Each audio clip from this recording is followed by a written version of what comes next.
Well, I feel a bit of a fraud actually, because what's well hidden in these first two slides, but as John has alluded to, is I'm an economist.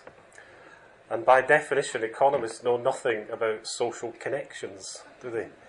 I'm actually a health economist, which might make me a bit more palatable to you. And health economics has been a very successful area of academic endeavour for probably more than 40 years now. So one question that might be in your mind was, why would this guy change in 2010 to work on this kind of agenda as opposed to just continuing to work on health economics? So what I'm going to do is just tell you, by going through these 5 points, really about my own journey in that respect, but also the journey that we've had in our Yunus Centre at Glasgow, Caledonian from 2010 to 14. And the main point in relation to today is really that the idea that social enterprise and social business and certain types of microcredit can be seen as potentially as vehicles for delivering enhanced social connectedness and therefore enhanced health and well-being. In a sense, that's my kind of star point for today. So, Mohammed Yunus, the guy who our centre is named after. A couple of interesting sort of quirky things about him. He's the only economist, and will likely ever be the only economist, to win the Nobel Peace Prize. So when people say he's a Nobel laureate, it's important to remember that it was the Peace Prize that he won. But he was trained initially as an economist at a top US university. He came back to Bangladesh to help rebuild the economy in government post-liberation in the early 70s, and then went into academia and became disillusioned. Can you believe it? He became disillusioned in academia. His problem was he couldn't match what the economics textbooks were telling him about how economics could make the world a better place with the degradation that he saw around him in Bangladesh. And he went on a kind of little walkabout, essentially, and he began to talk to local villagers about what would make their life better. And that's, in essence, where the idea of microcredit came from. That rather than... The problem was people were limited in how they could move onwards and upwards by creating some economic surplus because of loan sharks, basically, to people charging exorbitant rates of interest for these villagers to borrow money to help them ply their different trades. He couldn't persuade formal banking or government to back him in terms of his idea, so the story is he lent $27 of his own money to inhabitants of Jobra village. He got all of it back, and the rest is kind of history in terms of the formation of Grameen Bank, which is 90% owned by the borrowers. So he is, in banking terms, is by no means a rich person. 2006 is when he and the bank are jointly awarded the Nobel Peace Prize. More recently, he's been more interested in this idea of social business, which I'll talk about, which we can probably equate in Scottish terms to the phrase social enterprise. How he defines that and how we define social enterprise are virtually synonymous. He's one of 3 people to win the Nobel Peace Prize, the Presidential Medal of Honor, the Congressional Gold Medal, and to appear on The Simpsons. So that's where the picture comes from. Does anyone know who the other 2 people are? No. Mother Teresa and Martin Luther King Jr. are the other 2 people. Now, 2012 becomes a little bit pressurised for me because he became Chancellor of our university. So I'm now in a university that he's the kind of honorary head of, where I'm trying to run a centre that's in his name. This is one of his quotes that I think is particularly relevant to today and that I often use. I'm not going to read it out. I'll just leave you to read it whilst I blab on a little bit. But the idea of this quote is just simply that what convention said to do in terms of banking, he just did the opposite in all of these different facets that are listed there. And it finishes with, "I took my bank to the village." That's the word Grameen just means village. That's the word village in Bangla. So that's where the name of the bank comes from. And I think what's particularly relevant for today is that we do need to think quite radically about health and how it's created, how health inequalities are getting wider, not narrower, and what we might want to do about that. So that's why it has particular relevance today. And in some senses, this quote shows how counterintuitive his idea was, which taking you back to my original title, you might think, well, what's banking got to do with improving health? What's enterprise got to do with improving health? And of course, as many of you in the room will be aware, they are actually, or can be, positively related. His association with Glasgow Caledonian started first in 2009, and out of that came this Grameen Caledonian partnership. What had happened was that Magnus Magnusson had been a chancellor of our university, and he died whilst in office. So they created what are now our most prestigious public lecture series, and they asked Yunus to deliver the first one. Problems, as you'll be aware, of poverty in the city of Glasgow are still pervasive, persistent, stubborn. So they thought, well, this is what this guy got the Nobel Peace Prize for, trying to help with situations like that. Let's see if he'll come over. And he did. And two action-oriented initiatives came out of that. One was a nursing college, which is a joint venture between Grameen and our university, which is located in Dhaka, trying to train local nurses, actually from Grameen families. It's restricted to people from Grameen families, to sort of Western standards of education. It's as much an exercise in sort of female versus male empowerment as it is in standards of nursing as well. We can talk about that later if it tickles your fancy. But more relevant for today was the idea of bringing the idea of Grameen-style banking to Scotland and trying to locate Grameen in, say, deprived parts of the city of Glasgow and hopefully more widely. And my chair and the centre came out of that in terms of being the research arm of all that, trying to build a research programme around these ideas of microcredit as a public health intervention, let's call it that for want of a better word, and things like social enterprise and social business as public health initiatives as well. And of course, the reason for trying to have to think differently about health and health inequalities are things like this. This is just a headline from The Guardian recently. And what's contained in the article are facts that 25% of boys in the city of Glasgow will not reach 65 years of age. That, according to World Health Organization data, the difference in life expectancy between those who are best and worst off in the city of Glasgow can be portrayed as much as 28 years. These are problems that have been getting worse pre the current crisis and recession. So that's why after 25 years in health economics, I switched to trying to think about this agenda. I thought it would be a really good thing to do with the last 10 years of my career. And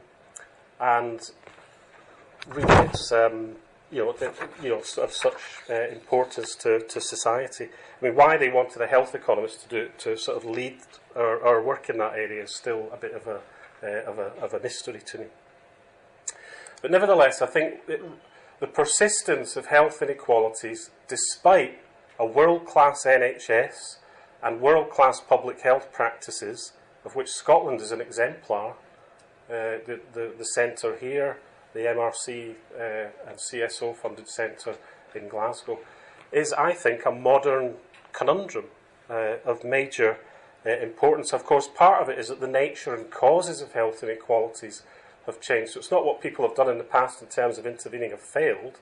They've been successful, but now the causes are a little bit different. And in a sense, what we need, it's not the case that in a sense we need more healthcare in the UK or Scotland, but we do need more health amongst the most deprived groups, and just talking about it like that might then lead us to certain types of solutions. So Part of our point is that what really kills people, of course it's diseases, etc., that kill people, but there's things that are further, what we would say, upstream. Hopelessness, lack of connectedness, lack of purposefulness.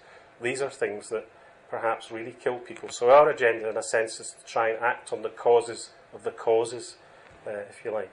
And that's where the potential for things like social enterprise and microcredit come in, to address together poverty and health and well-being, so in a more kind of holistic fashion. Of course, the purpose of our centre is then to try and design and implement studies that actually evidence that.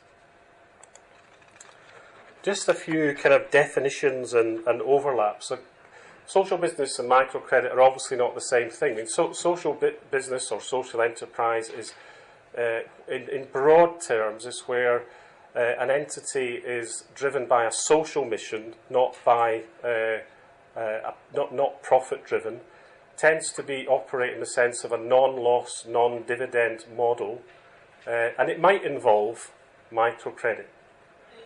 Microcredit involves things like small collateral, the distribution of small collateral-free loans, generally to people who are worst off in financial terms. And it might involve other things such that Grameen adopts, such as group administration, so lenders work in groups with each other, which has a dual function of support, but also more negatively policing. And it has tended to have a focus on women. The main focus in our centre is on aspects of what I would call social vulnerability, because you could argue that in stating their social missions, almost any social enterprise is trying to act on some aspect of social vulnerability, and through that is acting on some upstream determinant of health and well-being. And there's also, in a sense, embedded within social enterprise and a lot of microcredit initiatives, the idea of sort of building up from communities, a lot of community involvement in what is actually going on. What we're not about is replacing the NHS or replacing our world-class public health practice or promoting benefit cuts. But I do think, as part of this agenda, it requires rethinking the relationship between government and communities and what that might mean in terms of initiatives to support those communities. But it's not only in service provision. I think a lot of people come to our centre and think, well, because we're the Yunus Centre for Social Business and Health, that we're concerned with social enterprises as alternative deliverers of health services. We are interested in that, but it's more pervasive than that. Our point is that any social enterprise, it doesn't have to have health in its mission, it doesn't have to be trading in health products, could be acting on those social determinants of health. So it's a much bigger agenda than simply talking about health services. And of course, although every time Mohammed Yunus comes to town, there's a big brouhaha, a lot of fuss, as though he invented these things, he didn't. I mean, we don't necessarily say that directly to him, but we know that there are long traditions of these things in Europe and especially in countries like Scotland. Now, what are we proposing to do in research terms? Here's just to show, in a sense, how challenging it is and complex. Here's a 2-minute clip from a participant on one of the programmes, Passage from India, that we are involved in.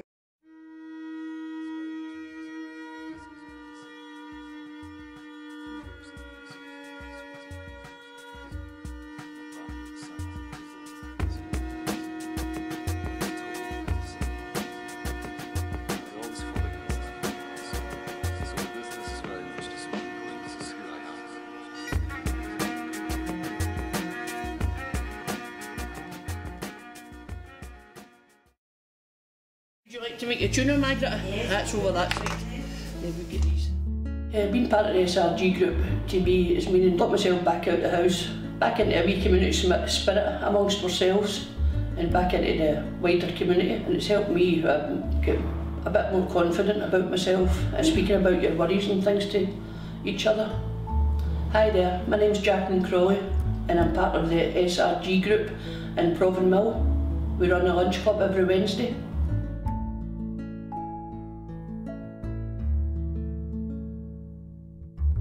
They serve soup, sandwiches, tea, and a wee game of bingo for £1.50.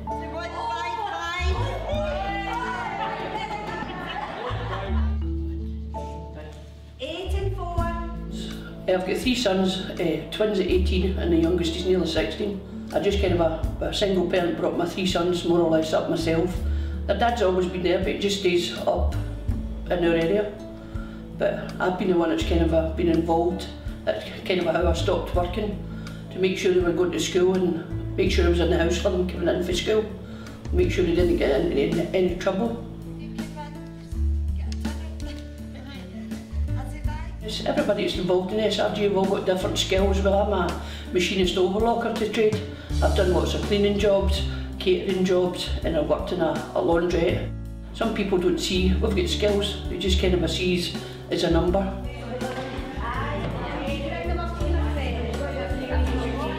Being involved in SRGs, kind of a few years ago was quite quiet about all that, just done what I was told, more or less. But now I've got a bit more confidence to speak out. If I go to job centre, let them listen to me for a change instead of putting me as if I think sometimes you just put me down and they're not listening to me.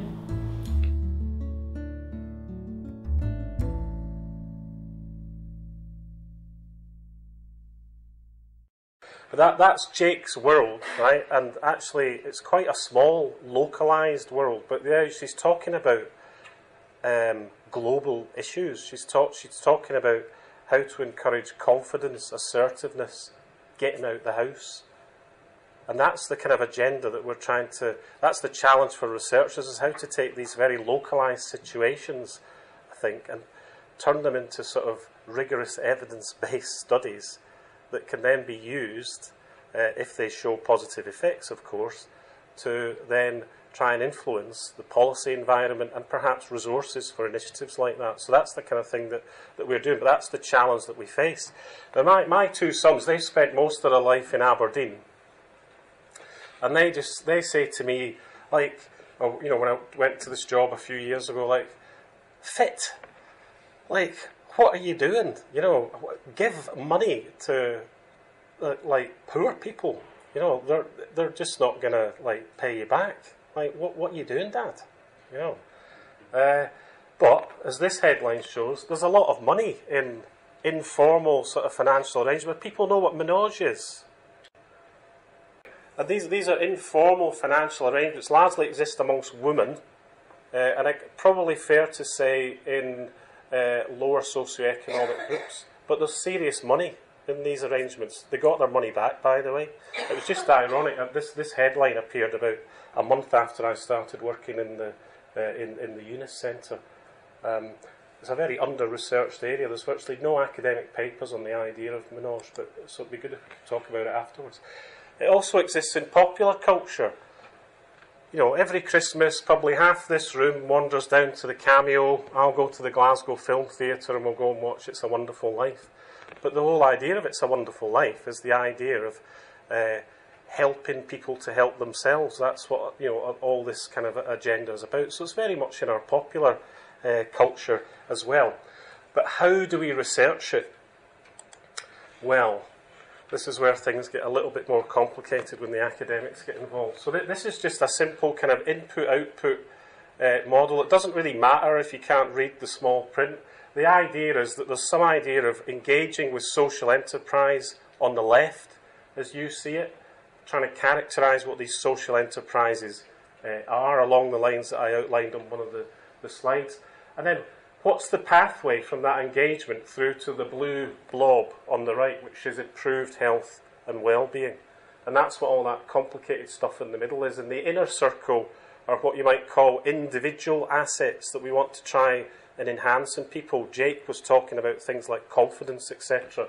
So there's all sorts of words in there, in the middle one. And then on the outside, they're a bit more sort of community and environmentally orientated. What's going on in terms of arts and creativity in the local environment. The problem is we don't know what the pathways and connections are between all these things. We know there's a lot of evidence in public health that different bits of that pathway are connected to each other, but in a sense our agenda in our centre is to try and work on a programme that kind of pieces that together in a more solid way, using both quantitative and qualitative methodologies. So what we've done so far in our Yunus Centre, in 4 years we've gone from about 3 people, we now have about 20 centre members, a very active group of PhD students. We have we have an internship programme. We pay our interns, I hasten to add. And we've picked up generated very good relationships with the various bodies that we would need to do so in order to conduct applied health research with respect to microcredit initiatives and with respect to social enterprises, umbrella organisations and specific social enterprises alike.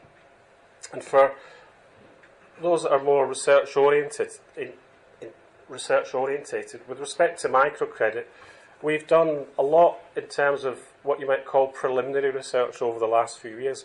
What does the global literature look like in terms of people looking at microcredit as a health initiative? What are the theoretical aspects? We need to think through the differences theoretically between having Grameen in Bangladesh, where there's no welfare system, for example, and Grameen in the United Kingdom. What does that do in terms of incentives for people to participate? So there's all sorts of preliminary things like that. We're now about to embark on more immediate work, now that Grameen is getting going with small groups of people, just doing some preliminary work with that sort of target community about looking at their financial practices.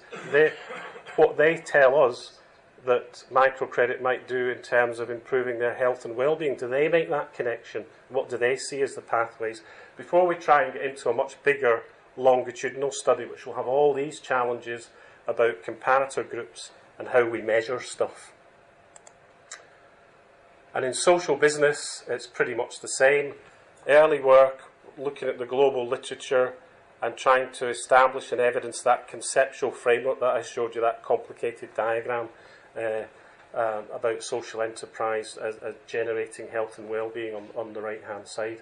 The Passage from India project, that study of self-reliant groups in which Jake is a participant, is a particular PhD topic that we have. That started with just 13 women, as it said on the slide, and I thought, God, this would be a great study if it had more people in it. And then this anthropologist from Edinburgh University turned up, and we managed to get a PhD studentship from Glasgow Caledonian to fund her to follow these people for 4 years. So she's following the groups, some of the individuals in the groups, to sort of try and tell positive and negative stories from a more sort of embedded perspective.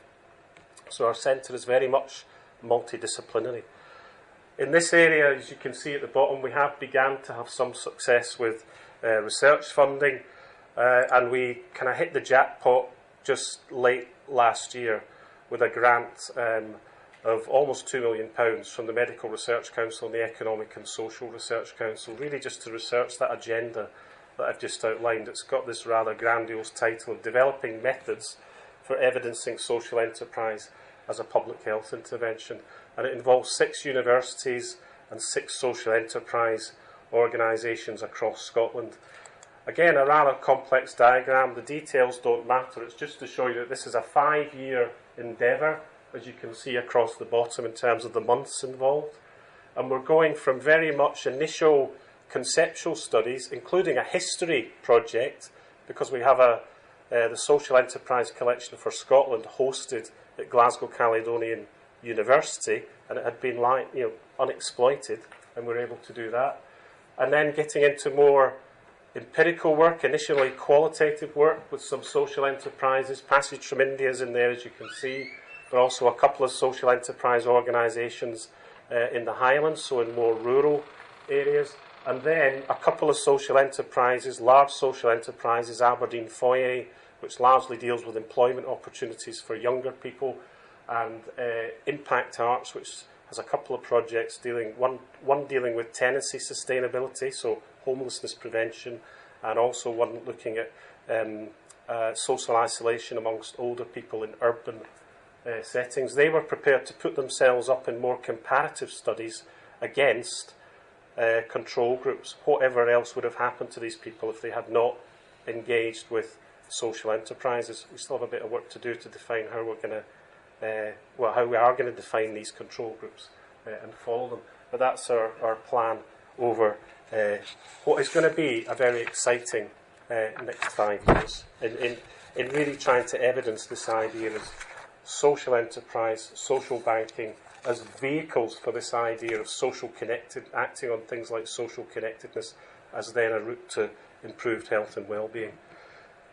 Just to emphasise, it isn't new. Just going to finish on Jimmy Reid's rectorial address at the University of Glasgow in 1972. It was fully replicated in, I can't remember if it was the New York Times or the Washington Post. It was reprinted in full, and that newspaper said this is the most important speech since the Gettysburg Address. And he was talking about alienation. Let me right at the outset define what I mean by alienation. It's the cry of men who feel themselves the victim of blind economic forces beyond their control, the frustration of ordinary people excluded from the process of decision-making. The feeling of despair and hopelessness, which I've mentioned, that pervades people who feel with justification that they have no real say in shaping or determining their own destinies. I don't think we've done enough about that agenda yet in Scotland, but I think now we have a real opportunity to act on that, but also to equally to conduct quite rigorous research to evidence what works best in acting on it. Thanks very much.